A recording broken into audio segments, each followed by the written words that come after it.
बरं, जाता जाता अगदी थोडक्यात काही प्रश्न विचारावेसे वाटतात, की एका बाजूला मराठा आरक्षणाचा प्रश्न मागं पडलेला दिसतो.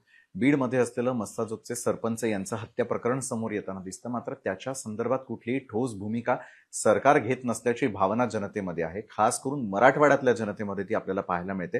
याच्या मागची कारणं काय वाटतात? म्हणजे यामध्ये कितपत लक्ष घालायला हवं होतं, की दुर्लक्ष सोयीस्करपणे केलं जातं? दुर्लक्ष सोयीस्करपणे करून हं. प्रश्न चिघळत ठेवणे हं. हा उद्योग सध्या चालू आहे.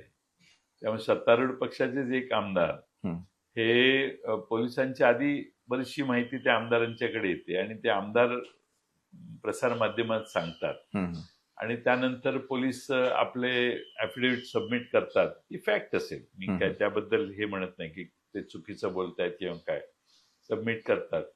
तर पोलिसांनी आपलं काम पूर्ण व्यवस्थितपणाने केलं पाहिजे आणि एवढा वेळ लागायची गरज नाहीये. पण त्या जिल्ह्यातलं जे सगळं ऍडमिनिस्ट्रेशन आहे ते पॅरलाइज झालेलं आहे. हो. ते पॅरलाइज झालेलं असेल तर ते कसं त्यातून तो जिल्हा बाहेर काढायचा. पण मला अलीकडे असं वाटायला लागले की सरकारी अधिकारी, कर्मचारी हे मंत्री आणि सत्तारूढ पक्षाच्या डोळ्याकडे बघून त्या इशाऱ्यावरच काम करतात.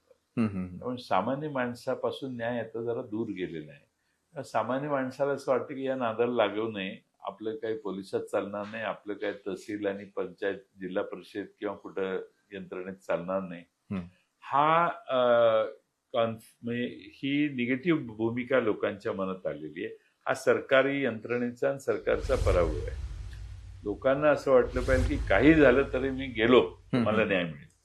हा जो सामान्य माणसातला कॉन्फिडन्स पूर्वी होता तो मागच्या 4 वर्षात 3 वर्षात दिसत नाहीये. त्याचा दुष्परिणाम हळूहळू सिस्टीम मध्ये येणारच आहे. लोकशाही मराठी ऐका, पहा, जागरूक रहा.